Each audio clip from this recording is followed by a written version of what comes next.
안녕하세요 여러분, 건강 채널입니다. 오늘도 찾아주셔서 감사합니다. 오늘은 우리 채널에서 조금 색다른 주제를 다뤄볼 건데요. 바로 반려동물과 중년의 삶 감정과 건강의 연결고리에 대해 이야기해 보려고 합니다. 여러분 혹시 중년기에 접어들면서 조금씩 외로움을 느끼고 계시나요? 아니면 감정적으로나 신체적으로 변화하는 걸 느끼면서 불안감을 느끼신 적 있으신가요? 사실 중년기에는 이러한 감정과 더불어 건강의 변화까지 경험하는 시기인데요. 이때 반려동물이 우리 삶에 얼마나 큰 영향을 줄 수 있는지, 그리고 그 감정과 건강의 연결고리가 무엇인지 깊이 있게 파헤쳐 보도록 하겠습니다. 영상을 끝까지 보시면 여러분이 반려동물과 함께하는 삶이 왜 중년기에 특히나 중요한지, 또 그것이 우리의 건강에 어떤 긍정적인 영향을 미치는지 알게 되실 겁니다. 그럼 바로 시작해 볼까요? 먼저 중년기에 우리가 겪게 되는 감정적 변화에 대해 이야기해 볼게요. 중년기에는 가족 구성원이 변화하거나 직장에서 은퇴를 준비하게 되는 등 일상의 큰 변화를 경험하게 되는데요. 이로 인해 불안감, 우울감, 심지어 무기력감을 느끼는 분들이 많습니다. 특히 자녀가 독립하게 되면 빈둥지 증후군을 경험하시는 분들도 많죠. 이러한 감정적인 공허함은 개인의 삶에 큰 영향을 미칠 수 있고, 더 나아가 건강에도 부정적인 영향을 줄 수 있습니다. 하지만 이런 시기에 반려동물이 함께한다면 어떨까요? 연구에 따르면 반려동물을 키우는 중년층은 그렇지 않은 사람들에 비해 감정적으로 더 안정감을 느끼고 스트레스 수치가 낮아진다고 합니다. 이는 반려동물이 주는 정서적 지지와 무조건적인 사랑 덕분이죠. 특히 반려견이나 반려묘는 그들의 일상적인 행동만으로도 우리에게 웃음을 주고 감정적인 연결을 형성해주는 역할을 합니다. 그렇다면 감정적 안정감이 건강에는 어떤 영향을 줄까요? 사실 감정과 신체, 건강은 매우 밀접하게 연결되어 있습니다. 예를 들어 지속적인 스트레스는 혈압을 높이고 면역력을 떨어뜨리며, 이는 장기적으로 심혈관 질환이나 당뇨 같은 질병의 위험을 증가시킵니다. 하지만 반려동물과의 상호작용은 이러한 스트레스를 효과적으로 줄여줍니다. 한 연구에서는 반려동물과 함께 시간을 보내는 것만으로도 코르티솔 스트레스 호르몬 수치가 감소하고 옥시토신 행복 호르몬 수치가 증가한다는 결과가 나왔어요.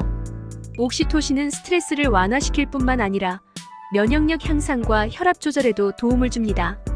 따라서 반려동물과의 일상적인 교감이 중년기 건강에 큰 이점을 제공한다는 것은 더 이상 놀라운 일이 아닙니다. 이뿐만이 아니라 반려동물은 중년층에게 운동을 할 수 있는 동기를 부여하기도 합니다.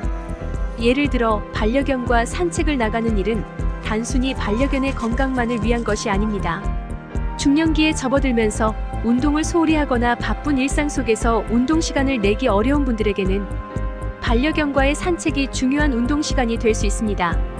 산책을 통해 심폐기능을 강화하고 근육과 관절을 유연하게 유지하는 데 도움을 줄 수 있으며, 무엇보다도 규칙적인 산책 습관은 체중 관리에도 큰 도움이 됩니다.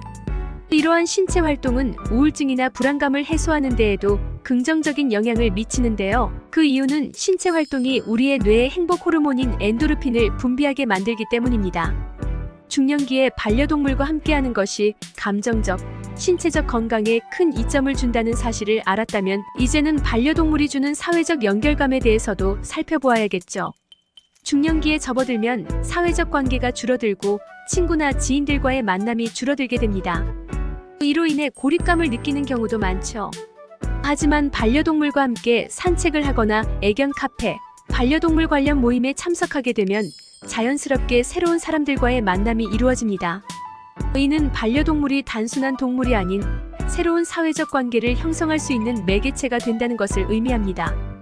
특히 반려동물에 대한 공통의 관심사를 가진 사람들과의 교류는 보다 깊고 의미 있는 관계로 발전할 가능성이 높습니다. 그리고 마지막으로 반려동물은 우리에게 삶의 목적을 부여해줍니다. 중년기에 접어들면서 은퇴를 하거나 자녀가 독립을 하게 되면 사람들은 종종 이제 내가 무엇을 위해 살아야 할까?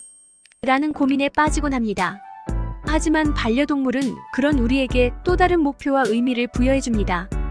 반려동물의 식사 시간, 산책 시간, 건강관리 등 모든 것이 우리의 일상 속에서 중요한 책임이 되죠. 이런 작은 책임들이 쌓여 감정적으로나 정신적으로 큰 만족감을 줄 수 있습니다. 그리고 이러한 만족감은 우리 삶의 질을 높이는 데 큰 역할을 합니다. 반려동물이 주는 감정적 안정과 건강적인 효과는 과학적으로도 입증이 되어 있지만 그만큼 중요한 것은 반려동물을 책임감 있게 기르는 것입니다. 특히 중년기에는 반려동물과 함께하는 시간이 더욱 중요하다는 점에서 우리가 그들에게도 최선을 다해야 합니다. 단순히 감정적 위안을 얻기 위해 반려동물을 입양하는 것이 아니라 그들과 함께하는 삶의 가치를 진심으로 이해하고 그들을 가족처럼 대해야 하죠.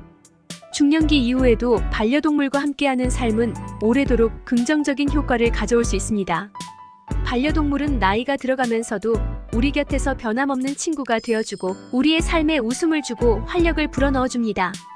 그래서 이들이 우리 삶에 얼마나 중요한지 또 우리가 어떻게 그들에게 보답할 수 있을지 생각해보는 시간이 필요합니다. 이제 결론을 내리자면 반려동물은 단순한 친구가 아닙니다. 그들은 우리의 중년기에 감정적으로, 신체적으로, 또 사회적으로 중요한 연결고리가 되어줍니다. 만약 여러분이 지금 외롭거나 새로운 삶의 의미를 찾고 계시다면 반려동물과 함께하는 삶을 한번 고려해보세요. 그들이 여러분의 삶에 가져다줄 행복과 안정감을 느끼실 수 있을 겁니다. 오늘 영상은 여기까지입니다. 반려동물과의 삶이 우리에게 주는 소중함에 대해 조금이라도 더 깊이 생각해보는 계기가 되었길 바랍니다. 구독과 좋아요는 영상 제작에 큰 힘이 됩니다. 다음에도 유익한 주제로 찾아올게요. 감사합니다.